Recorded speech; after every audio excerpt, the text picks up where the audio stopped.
Good morning, friends. Today I came across some news on the BBC about Uber's dynamic pricing for its riders and drivers.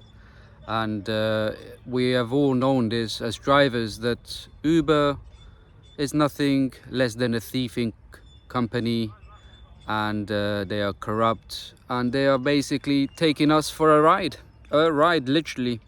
The drivers and the passengers, the people who book the car, want to get from A to B. They have seen increases in their prices, whilst the drivers have seen nothing of any increase.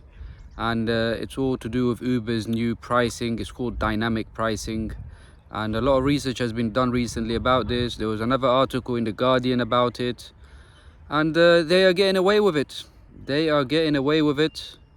And I'm glad some of these stuff are coming on the news and people are starting to realize, journalists looking into it. But it's not enough. It's not enough to make any positive changes in the terms of Uber owning up to it or increasing drivers' income or what they pay for drivers, journey that they do, the mileage.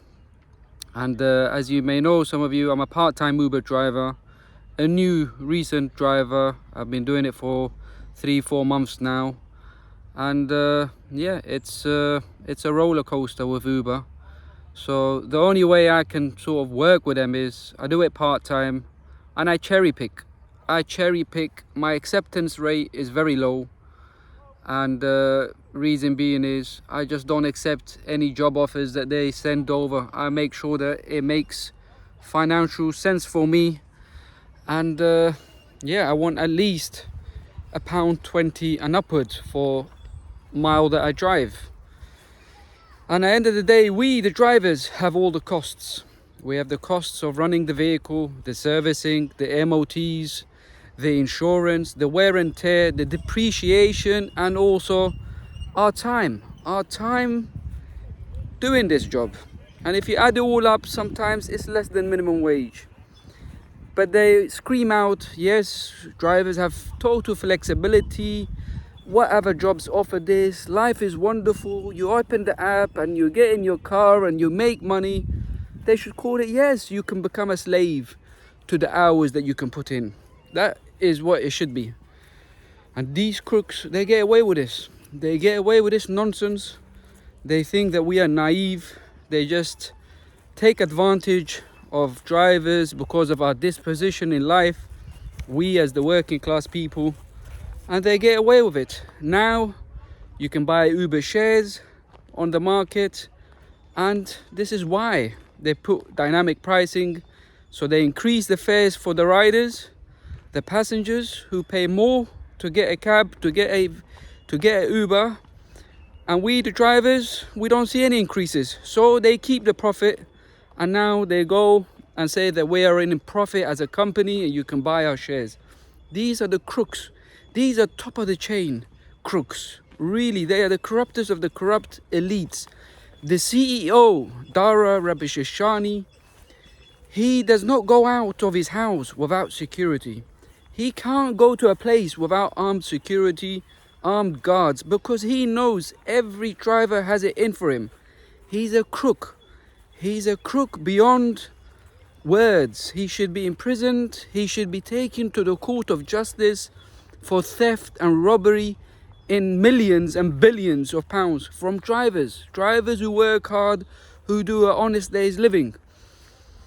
And it's only right as a part-time Uber driver for me to highlight this and to speak about this, because the goings on of this sort of behavior from people on the top, companies who are multi-billion pound companies of that size, and they can get away with it. Why? Because our politicians are all in it. They are all thieving bastards, the lot of them, here in the UK and abroad. Wherever Uber operates, the politicians are in the pockets. They are being bought, whether it's financially, whether it's favorism, whether it's gifts or influence. They are bought, and sometimes it's threats. We, the ordinary people, don't see what's happening, but they can threaten you. They can threaten your position. They can threaten your authority. So they are obliged to just give lip service or turn a blind eye as to what Uber is doing. And it's a monopoly.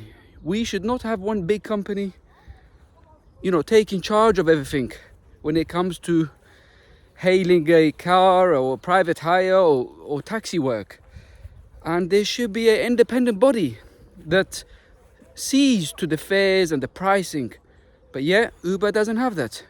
For example, in London you have the black taxis. You have TfL, Transport for London, that sets the price, the guidelines for these black cabs. But Uber, no, Uber does all of that. So whose favor would Uber be in? It's Uber's favor. So we, the drivers, are bottom of the chain. They are openly and explicitly not interested in our future, in our well-being. And they talk about robo-taxis coming into place in the near future here in London, and already is operating certain parts of America and other countries. And you know what?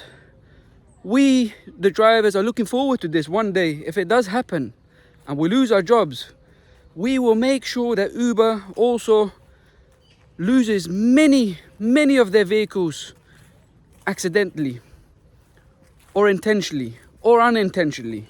They will pay a consequence. They will pay for this theft and robbery that they are doing. And we have an example in America with the recent riots where a few of their cars were ordered and burned down. So these crooks, they need people to be united. They need people to protest peacefully against these crooks.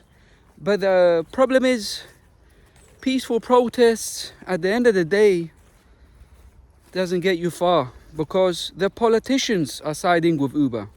As we mentioned, Uber is a big monopoly. They have influence in our own government, in our own politicians.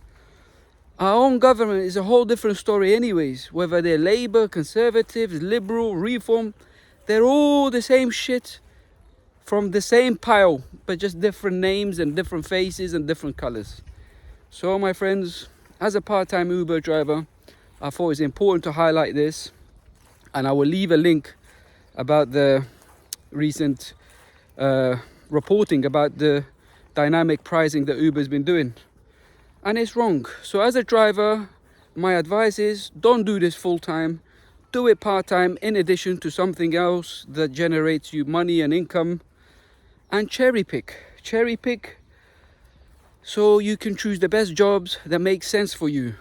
Don't just take any job. Don't take their ridiculous offers of $3.53 for a journey that's 2 miles or under. $3.53 doesn't even cover the cost of the wear and tear of your vehicle.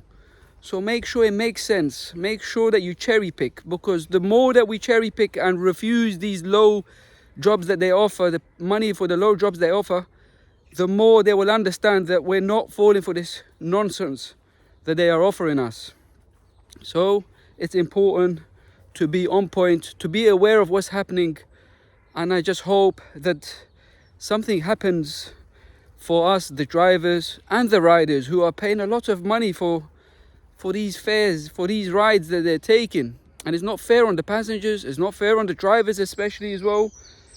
And Uber's getting away with it because their ambitions are profit. They want to be a multi-billion pound, trillion pound company, whatever their ambitions. They are not interested in drivers' well-being. And bearing in mind, we are the ones who get them there. So this is the story of the ant again. This is us, the workers that are putting these elites, these millionaires and billionaires up there. And this is why we need to be aware, we need to be united against these crooks, these thieves, and unite together, work together, and also have backup plans. Don't rely on these crooks, don't rely on their jobs, work them, use them to your advantage, and then move on to do something for yourself, my friends. The system and these crooks are not in it for us. So we, the ordinary people, must open our eyes and unite. Thank you.